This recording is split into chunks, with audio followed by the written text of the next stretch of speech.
হিন্দু ভিটেতেই গড়ে উঠেছে মসজিদ, আর তার রক্ষণাবেক্ষণ করছে এক হিন্দু পরিবার। 14 বছরের বেশি সময় ধরে রোজা রাখছেন সেই হিন্দু পরিবারের সন্তান পার্থসারথী বোস। সম্প্রীতির বাংলায় নজির গড়েছে পশ্চিমবঙ্গের আমানতি মসজিদ। সম্মতি পান স্থানীয়দেরও। রোজার মাসে প্রতিদিন প্রায় 1.5 শতাধিক মুসল্লি ইফতার করেন মসজিদে। কলকাতা থেকে বিস্তারিত জানাচ্ছেন ভাস্কর সর্দার। হিন্দু পরিবারের সদস্য পার্থসারথী বোস সিয়াম সাধনার মাসে নিয়ম করে পালন করেন রোজা। 14 বছরের বেশি সময় ধরে সেই নিয়ম এবং নিষ্ঠা বজায় রেখেছেন পার্থসারথী। 14 বছর হলো, তার আগেও করতাম, তার আগে অল্প অল্প করে করতাম।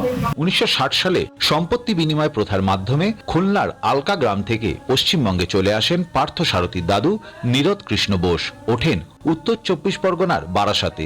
বাস্তুভিটেতেই সন্ধান মেলে এক জরাজীর্ণ মসজিদের। ধর্মীয় সম্মান জানিয়ে সেই মসজিদ আগলে রাখেন নীরদ কৃষ্ণ বোস। পরবর্তীতে তার ছোট সন্তান দীপক বোস দায়িত্ব পান মসজিদের। নাম দেওয়া হয় আমানতি মসজিদ। এখন দায়িত্বে আছেন পার্থসারথী।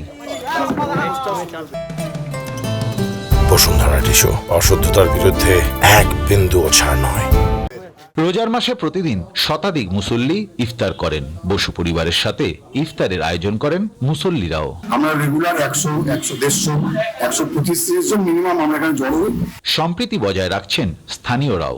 এই এলাকার লোক মানে এতটাই ভালো বলবো যে এটা ঠিক দূর থেকে দেখলে মনে হবে যেন কোন একটা হিন্দু মায়ের কোলে একটা সন্তান দাঁড়িয়েছে, সেই সন্তানটি হলো আমানতি মসজিদ। স্থানীয়দের দাবি, সম্প্রীতির বাংলায় এ অঞ্চলে ধর্মীয় ভেদাভেদ হয় না। এটা একটা সম্প্রীতির জায়গা, আর আমরা ছোটবেলা থেকে এটাকে আমরা অন্য চোখে দেখি। মসজিদটা আমাদের কাছে হচ্ছে একটা মন্দিরের মতন। কোনো সমস্যা নেই, আমরা ওই মসজিদে আমরা প্রণাম করে যাই কোথাও গেলে। 90 দশক থেকে দায়িত্বে থাকা মসজিদের ইমাম মনে করেন এমন নজির কোথাও নেই। ইমামের অভিমত, ইসলাম বজায় রাখে সম্প্রীতি। আত্মত্যাগ করার নামই রোজা। সিয়াম সাধনার মাসে আজও করে আসছেন পার্থসারথী বোস, আর তাকে সম্মতি জানাচ্ছেন পরিবার সহ প্রতিবেশীরাও। ভাস্কর সর্দার, নিউজ 24, কলকাতা।